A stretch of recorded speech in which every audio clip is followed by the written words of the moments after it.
Imagine-toi dans ton quotidien. Tu réponds aux messages, tu gères, tu soutiens, tu fais les transports, tu fais le coach, le taxi, l'enseignant.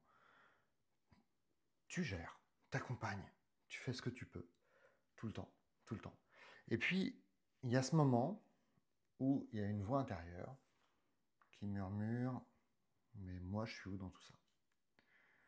Si tu as déjà ressenti ça, cette vidéo est pour toi. Et pour ça, qui est-ce que je suis pour t'en parler aujourd'hui? Je suis Cédric. Je suis en Human Design, on dit générateur manifesteur, euh, avec un profil qui est le profil du réseau de la relation, le 4-6. Et dans mes grandes missions, il y a vraiment d'accompagner l'autre, ce que je fais depuis quelques années maintenant, notamment pour trouver, rencontrer, retrouver sa mission de vie, euh, ce qui le fait vibrer, et souvent aider à accompagner, en tout cas cheminer avec, pour remettre cet être que nous sommes au centre de tout ce qui se vit. Et tu vois, ce que je te propose dans cette vidéo, c'est un nouveau format pour moi. Ce que je te propose vraiment dans les prochaines minutes, c'est de te guider à travers cette étape d'un voyage, on va dire, d'éveil authentique, au sens éveil à soi. Et surtout, je vais te donner des outils que j'estime, que j'espère, les plus concrets possibles pour chaque étape. Alors, à plusieurs moments, je vais te proposer de mettre la vidéo en pause pour faire des exercices, pour jouer à ça. Et je t'invite vraiment à prendre le temps pour cette vidéo qui est probablement sur un format plus long que d'habitude. En, en toute première partie, il y a vraiment ce que j'appelle l'appel. Vraiment ce qui est le début de ton chemin d'éveil, de réveil. Je vais dire souvent spirituel, sinon tu serais probablement pas écouté ce message. Mais en tout cas, éveil à l'évidence qu'il y a un truc qui n'est pas aligné là-dedans. Et je vais te raconter l'histoire de Cédric.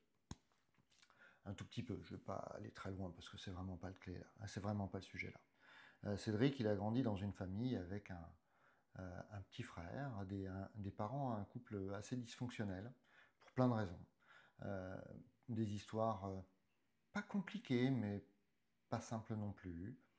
Et puis un papa, pour plein de raisons, assez brillant, une maman assez effacée, et qui avait une sérieuse tendance à se mettre en retrait de son mari et à le mettre un peu sur un piédestal. Pour plein de raisons, qui certaines étaient très justes, hein, notamment des vraies capacités dans plein de domaines, et puis des vrais trous dans la raquette qui passaient au travers. Et Cédric, il a grandi là-dedans avec ce truc de je dois faire au moins si bien que papa. Et puis je dois être attentif et prendre soin des autres comme maman. Euh, et tu vois, il y a vraiment ce truc de je dois prendre soin de mon petit frère.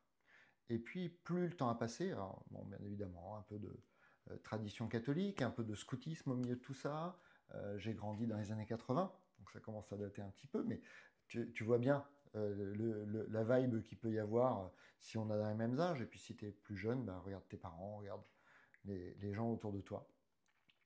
Et j'ai grandi dans ce truc de il faut que je fasse bien, il faut que je sois le bon fils, euh, le bon frère, le bon enfant de son papa, de sa maman. Et puis avec un certain nombre de, de coups de raquette dans la figure, hein, t'es nul, t'es incapable, t'es pas bon. Ah là t'es génial, ah là t'es nul. Et d'aller-retour en fait de roller coaster, de ne pas savoir comment faire. Mais en tout cas le truc c'est fais plus. Et donc j'ai essayé de faire plus. J'ai essayé de faire plus. Et tu vois bien, ça marche par endroits. Et puis il y a d'autres moins. Et puis après, il y a le jeu du mariage, du bon époux, euh, je dois être le bon professionnel, je dois être le bon père, je dois être le bon ci, le bon ça. Avec des gens qui font ah, j'adore comment tu fais, mais qui ne voient pas ce qui se passe derrière et qui ne voient pas comment ça se vit à l'intérieur. Parce qu'ils ne peuvent pas. Ils peuvent pas. C'est juste pas possible. Et là, tu vois, à cet endroit-là, le premier point clé, c'est qu'en fait, on construit un masque social, un masque, une personnalité qu'on estime de là où on est, comme aimable. parce que comme on ne se sent pas aimable en soi, on crée un masque social, d'extérieur, et on cherche à être en contact avec des gens qui vont voir ce masque social et qui vont nous dire à quel point bah, ça va, on est adapté, on est fit, on est au bon endroit. Et il y a un moment, alors chez moi il y en a eu plusieurs, je ne sais pas comment ça s'est passé chez toi, mais chez moi il y en a eu quelques-uns, et il y a toujours eu une question lancinante, toujours, d'aussi loin que je me rappelle. Mais il y a vraiment un moment, il y a une fissure, où en fait le masque est juste trop lourd, où bah, c'est plus moi en fait. Il y a un décalage énorme entre ce qui est perçu, ce qui est vécu à l'intérieur, et il y a même une incohérence entre ce qui est présenté à l'extérieur et comment c'est considéré à l'intérieur. Et cette fissure, euh, tu vois, à l'époque, j'avais voilà, un moment très difficile, décès de mon père, séparation, enfin divorce, hein, parce que c'est séparation, fin de la boîte de l'époque, tout un tas de trucs. Dans les réseaux d'entrepreneurs, on appelle ça les 4D, hein, divorce, dépression, dépôt de bilan. Bon, j'ai plus 3D, 4D, il m'en manque un. Bon, tant pis, c'est pas grave. Et en fait, j'ai été rencontrer quelqu'un à ce moment-là, voyante, accompagnatrice spirituelle, et qui m'a dit bah, ton âme, elle en peut plus. Ton âme, elle ne veut plus vivre cette vie comme ça. Alors c'était hardcore, mais bon, j'ai lutté pour tenir. La résilience, tout ça, tout ça. Et clairement, si tu es en train d'écouter cette vidéo, c'est probablement soit que tu as vécu des choses similaires, soit que ça résonne un petit peu quelque part. Et je vais t'inviter tout de suite à faire une première pause. Alors, pas tout de suite. Je te propose un exercice avant. Je t'invite après avoir après avoir partagé l'exercice, un côté vraiment très pratique. Je t'invite à fermer les yeux et à te demander, toi, quel masque est-ce que je porte le plus souvent? Quel masque est-ce que je porte le plus souvent? Et tu sais, il n'y a pas besoin d'aller loin, hein. On n'est pas dans la nourriture du mental. C'est globalement la première réponse qui vient, c'est la bonne. Et je t'invite juste à faire pause 30 secondes et à te poser cette question. Ferme les yeux et demande-toi quel masque est-ce que je porte le plus souvent. On se retrouve dans 30 secondes. Enfin, je te laisse faire la pause que tu veux en fait. Et tu vois, fin de la pause. En fait, à l'intérieur de toi, il y a un appel qui résonne. Un appel qui résonne et en même temps, ça résiste. Il y a ce truc qui dit c'est pas possible, et en même temps, ça connaît que ça, et ça a construit 10, 20, enfin 20, 30, 40, 50 ans de ta vie sur ce truc, sur ce masque social. Donc forcément, il résiste. Forcément, il résiste. Et tu vois, en neurosciences, il est considéré que le mental est feignant, et il essaye de prendre des chemins qu'il connaît déjà. En modèle psychologique que j'aime beaucoup, il y a notamment le modèle IFS, dont j'ai déjà parlé à quelques reprises, qui est un modèle, qui est une approche vraiment systémique, de voir comment les parts en soi fonctionnent. Euh, il est assez clair de voir que ton mental va tout faire pour te maintenir dans ta zone de confort. C'est le rôle on appelle ça les gardiens, parce que c'est peut-être très inconfortable, d'ailleurs ils ne voient pas forcément à quel point c'est inconfortable, mais de leur position à eux, il faut maintenir ce qui est connu, ce qui est confortable, même si ce confortable est juste absolument atroce pour d'autres parts de ton système. Et tu vois, il y a trois voies principales qui vont parler. La première, c'est le critique. Qui es-tu pour vouloir plus? Attends, est-ce que les autres, ils veulent plus? Qui es-tu? De quoi est-ce que tu te prétends? En quoi est-ce que tu serais mieux ou meilleur? Le critique. Tu vois bien, c'est une voie que tu connais, je pense. La deuxième voie, c'est le perfectionniste. Si tu changes, tu seras plus aimé. Parce que tu es aimé comme tu es là. Donc, on a mis très longtemps à construire ça. Donc, attention, tu risques de ne plus être aimé du tout. Parce que si tu changes, tu vas perdre tes relations, tu vas perdre tes amis, tu vas perdre un tel, tu vas perdre un tel. Et puis, attends, on a construit tout ça pendant très longtemps. Donc, c'est pas possible de faire ça. Et puis, la troisième voie, qui est ce qu'on appelle les people pleasers. Tu peux pas dire non, ils ont besoin de toi. Parce que c'est toi, en fait, qui les soutiens. C'est ton énergie qui donne, qui donne, qui donne, qui donne, qui donne, qui donne. Et qui s'oublie. Et là, tu vois, démonstration pratique, en fait. En ce moment même, en regardant cette vidéo, il y a une des voix qui est en train de dire encore une vidéo de dev perso, j'ai pas le temps pour ça. Tu vois? Tu vois la mécanique qui se met en place? Et tout simplement, je te propose un outil simple. C'est de ne pas écouter cette voix. Là, comme ça, dans l'opposition, et pas dire non, ta gueule. C'est pas ça le sujet. Le sujet, c'est de dialoguer avec elle. Et de dialoguer avec elle, c'est en premier lieu de reconnaître qu'elle fait ça pour ton bien. Elle veut, de son point de vue, hein, qui est très très limité, et encore, c'est pas sympa de lui dire ça, mais de son point de vue, en tout cas, elle veut ton bien. Et tu peux lui remercier en disant merci de me protéger. Merci de me protéger. Et puis derrière, la question, c'est, et tu vois, ça nécessite de se poser un peu, et tu peux faire une pause dans la vidéo après que j'ai fini ça.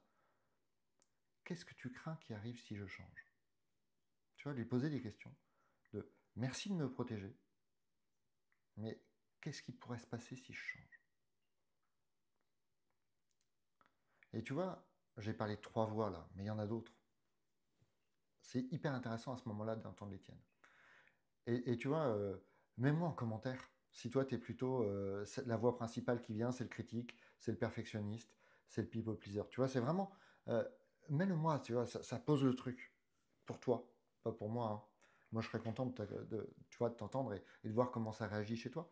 Mais c'est vraiment l'idée de comment ça se passe. Et tu vois, c'est là, il y a eu l'appel, il y a une résistance, et on passe vraiment à un moment où il y a une révélation. Une révélation au sens. Alors, en hypnose régressive, on parle de la conscience supérieure. Carl Jung parlait du soi supérieur. Il y a vraiment tout un tas d'approches. En spiritualité, on va parler de la... alors, il y a des gens qui vont parler de l'enfant intérieur. Il y a des gens qui vont parler du soi. Il y a des gens qui vont parler de la source, Dieu, le divin, ta part divine. Tu vois, on peut l'appeler un peu comme on veut. Mais en fait, il y a une part de toi qui n'a jamais oublié qui tu es vraiment. Il y a une part de toi qui sait que tu n'es pas ça, que tu n'es pas ce masque social que tu as construit. Et tu vois, je vais te donner quelques petits signes, parce que cette voix, en fait, elle crie jamais. Elle murmure. Tu sais, c'est toujours un petit truc. C'est lancinant. Je te parlais de lancinant tout à l'heure. Pour moi, c'est comme ça chez moi.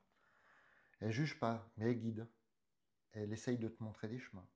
Que tu écoutes, que tu n'écoutes pas, mais elle essaye en permanence. Alors tu peux les appeler. Tu peux aussi parfois dire que c'est des guides, c'est des anges. Je vais vraiment parler de ce mentor intérieur, de cette sagesse ancienne en toi qui sait. Et là, tu vois, je te propose juste un petit exercice. Et on peut le faire ensemble là. Vraiment, de manière hyper simple. Je t'invite à poser ta main sur ton cœur, à respirer profondément. Tu vas voir, on n'a même pas besoin de mettre quelques minutes. Une inspiration, une expiration profonde.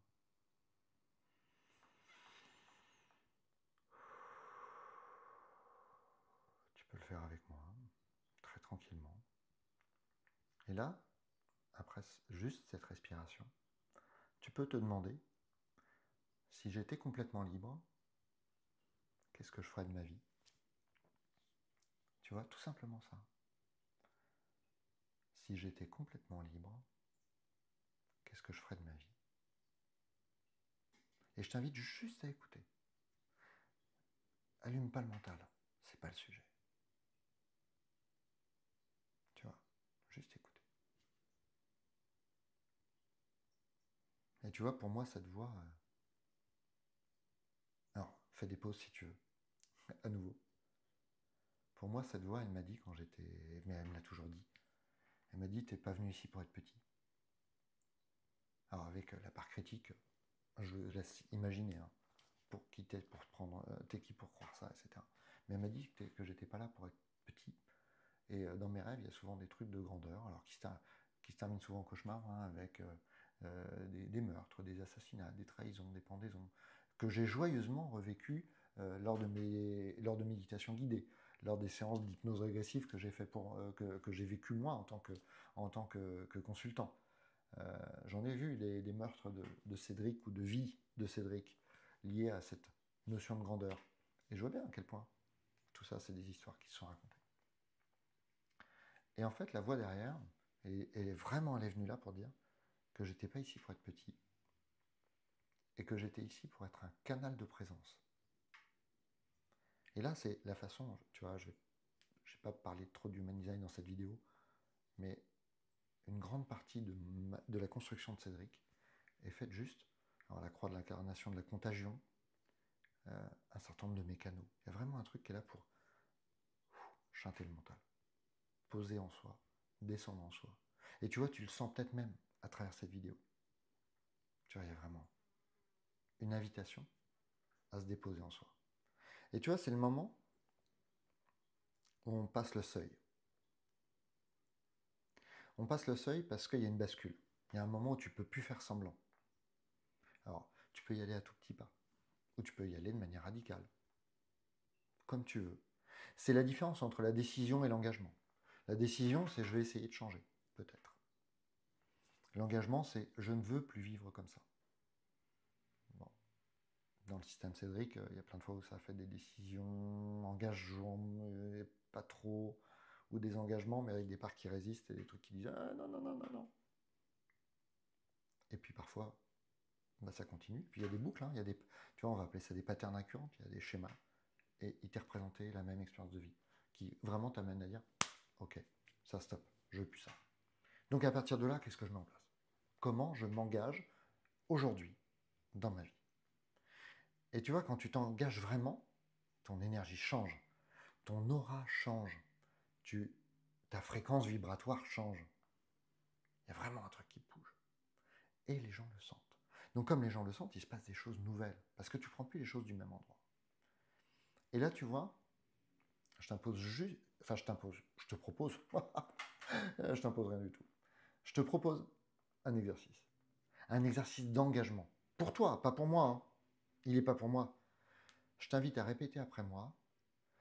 Je m'engage à arrêter de m'ignorer. Je m'engage à arrêter de m'ignorer. Et juste ça. À voix haute. Tu t'isoles dans tes toilettes, dans ton garage, dans ton jardin si tu veux. À voix haute, je m'engage à arrêter de m'ignorer. Et là, remarque ce qui se passe dans ton corps. Regarde juste ce qui se passe dans ton corps. Mais attention, parce que dès que tu t'engages, ça déclenche des choses. Parce qu'on est créateur. Tu es intrinsèquement créateur de ta vie, d'un bout à l'autre. Et ça, on peut appeler ça des épreuves, mais en tout cas, c'est de la transformation, parce que forcément, il va se passer quelque chose. La première rencontre qui va se faire, et ça va piquer un peu, c'est tout ce qui est thème du non-soi. En Human Design, on parle beaucoup du non-soi, parce qu'on est conditionné à fonctionner dans notre non-soi. Le non-soi, c'est l'effacement, c'est l'oubli de soi. C'est aussi le fait de fonctionner comme on nous a dit qu'il fallait qu'on fonctionne, parce que c'est comme ça qu'il faut fonctionner. Et en fait, on fonctionne à l'envers de soi. Tu vois, moi, je suis quelqu'un qui est le centre ego-cœur en Human Design non défini. Donc, je ne suis pas là pour avoir de la volonté, entre guillemets. Je ne suis pas là pour avoir de l'engagement très long terme. Ce n'est pas le sujet. Moi, mon sujet, c'est je m'engage quand j'ai l'énergie disponible pour maintenant. Point. Et ce maintenant, il peut se renouveler pendant très longtemps. Ça fait un certain temps maintenant que des bascules se font dans ma vie et qu'il y a de l'engagement de long terme qui, en fait, je constate qu'il se fait. C'est pas un jour j'ai dit je vais faire ça comme ça. Non, c'est je vois qu'en fait il y a les choses et elles se tiennent, ça reste là. Parce qu'il y a de la joie, parce que c'est bon, parce que ça se fait. Le thème du non-soi de quelqu'un qui a le centre émotionnel ouvert, ça va être de vouloir maîtriser ses émotions. Ça va être un thème de non-soi, une façon de l'aborder. Il y a plein de façons de l'aborder, hein. Notamment Human Design, il y a vraiment plein de façons de l'aborder pour revenir à cet intérieur qu'on est. Mais là, je te parle de 2 centres, il y en a 9.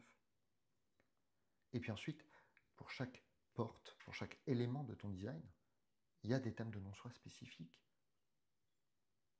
qui ont vraiment des messages à faire passer et qui peuvent être vraiment intéressants d'aller voir. Et là, tu vois, le premier principe qui est là, c'est que tes limites sont sacrées.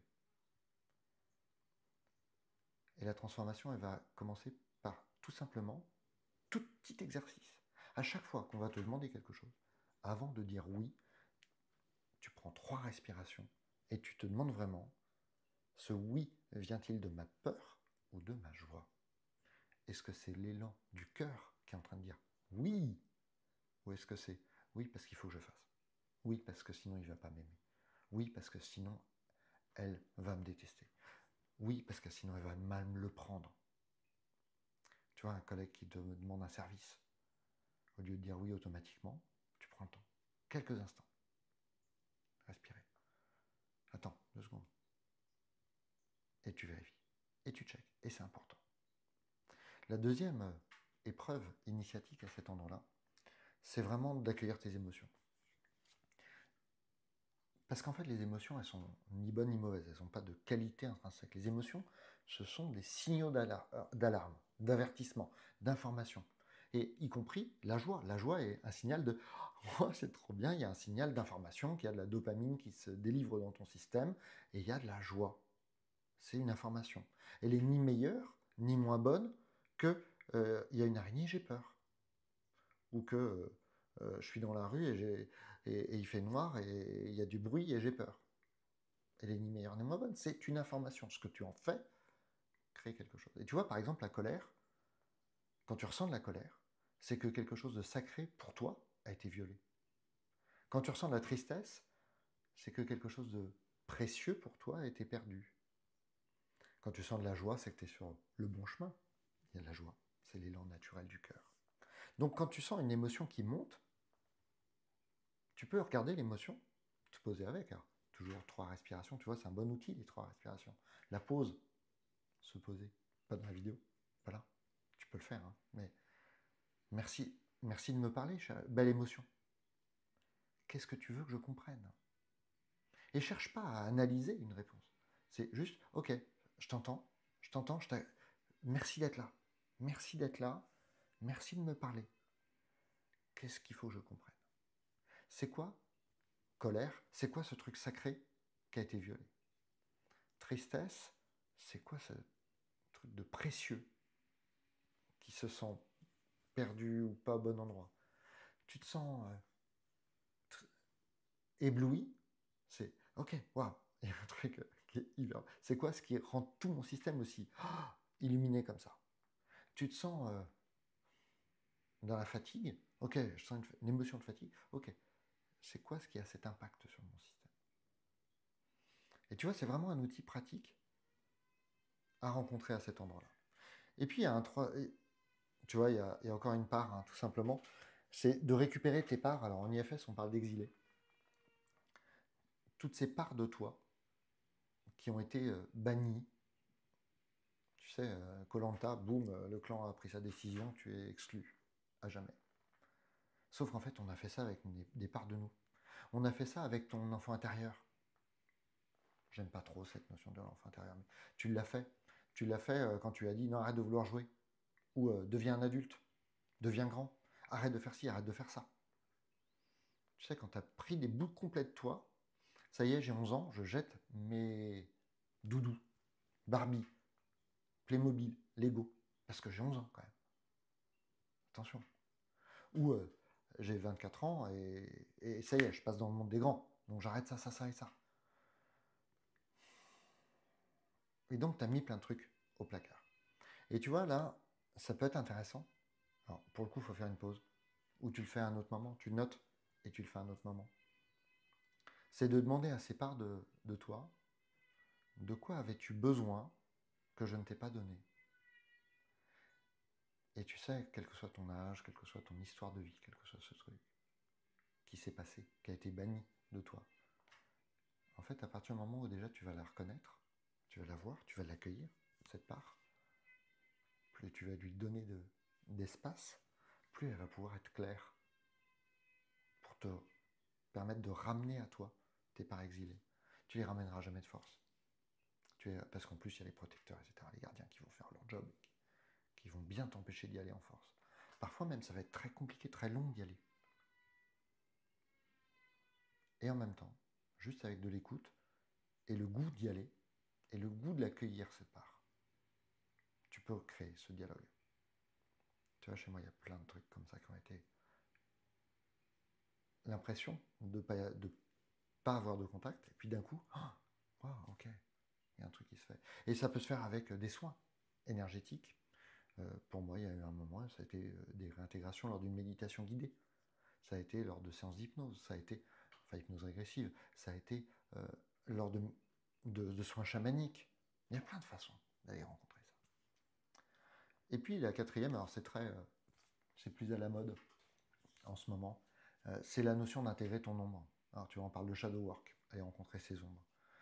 Et là, tu vois, le principe est simple, c'est de regarder autour de toi et de voir que, d'entendre en tout cas, et puis tu pourras l'expérimenter derrière, que tout ce qui t'agace chez les autres est chez toi. En fait, ça t'agace parce que tu ne veux pas le voir en toi.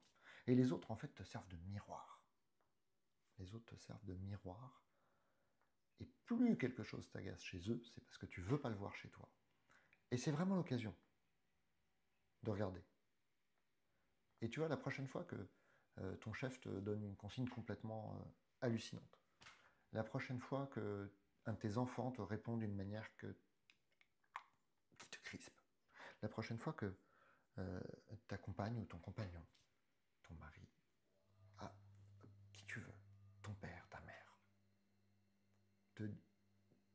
et tu te dis, waouh, c'est pas possible d'être comme ça. La prochaine fois que quelqu'un t'énerve, tu te demandes quelle partie de moi cette personne reflète-t-elle. C'est pas lui, c'est un con. Non, ok. Waouh, c'est un miroir et qu'est-ce qu'il est en train de me renvoyer? Et tu vois, ça change beaucoup de choses. Et tu vois, on peut le voir comme un miroir. Et je vais également t'inviter à un petit twist, un petit bonus. C'est de voir qu'en fait, ton ombre, c'est aussi des parts de toi qui sont extrêmement lumineuses, mais qui ne peuvent pas s'exprimer, qui n'ont pas la capacité de s'exprimer. Et en fait, ce qui t'énerve chez l'autre, c'est parce que tu as probablement réfréné quelque chose chez toi aussi. Alors, le but, c'est pas de te culpabiliser, loin de là. Hein. Le contraire, c'est ok, et qu'est-ce que je peux accueillir et laisser briller en moi? Parce que si je vois ça chez lui, ça m'éclaire sur moi. Et c'est quoi le cadeau caché derrière? Et là, je te laisse le faire au fur et à mesure du temps. Ensuite, tu vois, là, je vais vraiment. Je passe les étapes, mais on passe à la 6e partie sur 7. C'est vraiment ce que j'appelle la révélation. C'est ce moment, alors probablement que tu es déjà sensible si tu es en train d'écouter cette vidéo. C'est ce moment d'éveil, d'éveil à la présence, à soi, au grand soi, de reconnaître profondément que tu ne cherches pas à devenir quelqu'un, que tu ne cherches pas à être autre chose que ce que tu es déjà. Ça s'appelle, dans les voies spirituelles, on parle du grand retournement, de la bascule, du basculement. On parle de alors pas de la réalisation c'est vraiment quand ça s'intègre dans ta vie, mais on parle vraiment de l'éveil, au sens non duel du terme, ou au sens spirituel du terme. C'est vraiment ce moment où tu réalises que tu n'es pas séparé. Que tu n'es pas séparé. Qu'en fait, tout ce qui se passe là, c'est pas Cédric qui a des expériences, c'est que Cédric sait l'expérience. Et en fait, la vie se joue à travers une forme qui s'appelle Cédric, comme la vie se joue à travers une forme qui est toi. Mais que tout ça, c'est qu'un ensemble d'expériences. auxquelles on s'attache, auxquelles on croit, auxquelles on joue, qu'on refuse, qu'on accepte, dans lesquelles on entre, dans lesquelles on surfe légèrement, mais il ne faut pas trop y aller. Et en fait, plus tout le chemin d'éveil, depuis le début dont on parle, se fait, plus il y a un moment où il est évident, ça s'approprie, que tu n'es pas tes pensées, tu n'es pas figé et limité dans l'expérience à un corps physique. Tu n'es pas figé, bloqué dans une situation. Qu'en fait, il y a un océan de possibles. Et quand tu ouvres ton regard, de très nombreuses nouveautés ont lieu, se font, s'expérimentent, se jouent. Et je ne dis pas que c'est simple, mais il y a une conscience intérieure qui se développe là-dessus. C'est vraiment, en simplifiant un peu, c'est vraiment que tu n'es pas quelqu'un qui a des expériences, mais que tu es l'expérience elle-même. Et là, je te propose une petite expérience simple qui peut s'apparenter à de la méditation. C'est, tu vois, de fermer les yeux, de te poser, de regarder, de goûter cette intériorité et t'amuser à regarder à l'intérieur. Et puis tu vois, tourner autour. Imaginez que tu as une caméra à l'extérieur. Et puis tu peux même pousser le fun à regarder ce qui regarde, à voir que tu peux voir la caméra qui te regarde. Et voir qu'en fait, tu n'es pas limité à un point de vue. C'est pas parce que tu as un point de vue ici et maintenant que tu es limité à ce point de vue. Ton point de vue, tu peux le basculer, tu peux le changer. Et que, en fait, les pensées, c'est pas toi. Les pensées, tu peux les observer, leur dire oui, les voir passer, et voir que les pensées, d'ailleurs, elles t'appartiennent pas, elles pop dans l'espace, elles apparaissent, et tu choisis de t'en saisir ou pas. Et plus tu descends dans cette expérience, plus tu peux arriver à cette... Alors les grands sages parlent d'évidence, parlent de la seule vérité, puisque tout le reste est mouvant, mais de la seule vérité que, à cet endroit-là, il n'y a personne, il n'y a que la conscience pure que tu es, qui joue à expérimenter la vie. Et à partir de là, tu le sais, hein, c'est pas la réalisation, c'est le chemin pour devenir ça de manière totalement intégrée. Déjà, là, tu en as conscience. Et il se passe quelque chose de nouveau dans ton système. Parce que tu arrêtes de chercher à être quelqu'un, tu arrêtes de chercher à être authentique, tu goûtes que c'est juste l'authenticité qui s'exprime à travers toi. Quoi qu'il se passe. Quoi qu'il se passe. Et là, tu vois, arrive la transmutation finale, la transformation finale, l'achèvement. C'est vraiment cette idée de dire, ok, la vie a lieu à travers moi, et donc je deviens un canal de la vie. Juste un canal. Ça n'empêche absolument pas d'être engagé dans sa vie. Au contraire, loin de là. C'est surtout pas une question de se percher et de devenir uniquement je ne suis que ça. Non, non, c'est pas ma voix. Ma voix, elle parle d'être dans la vie, dans la matière, et d'être dans ce qui se présente là. Et tu vois,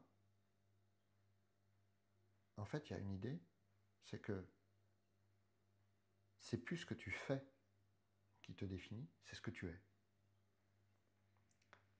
Tu n'es plus défini par tes actions, tu n'es plus défini par tes pensées, tu n'es plus défini par tes histoires, tu n'es plus défini par ce qu'on raconte de toi, ce qu'un extérieur voit de toi.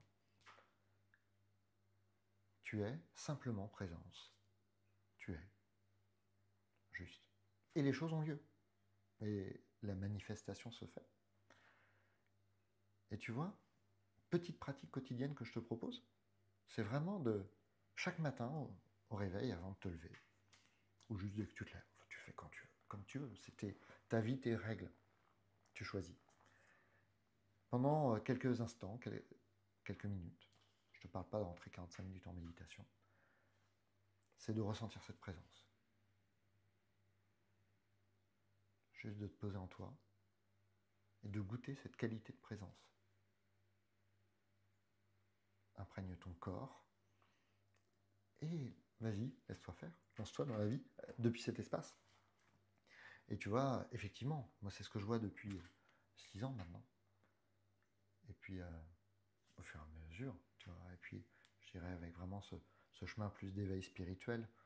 Au début, c'était de l'éveil à l'énergétique, à la vie du monde. L'hypnose, etc., m'ont ouvert ma vision et ma compréhension du monde. Et c'est vraiment avec... alors j'en ai parlé dans quelques stages, j'en ai parlé suite à des stages, etc. Vraiment ce moment où ça a fait... Oh, wow. Je suis la présence. Il y a vraiment une vie qui change, parce que ta vie devient une œuvre d'art en tant que telle, en fait. Elle est moins conditionnée, beaucoup moins. Elle est moins pour quoi que ce soit. Et tu peux juste observer que la vie se joue. Et que tu peux la créer, ça. Et que tu peux la créer. Et tu vois, on a passé ensemble 7 étapes. L'appel, la résistance, le moteur intérieur, l'engagement, les épreuves, la révélation, la transformation. Alors maintenant, je te pose une question. La question un peu finale.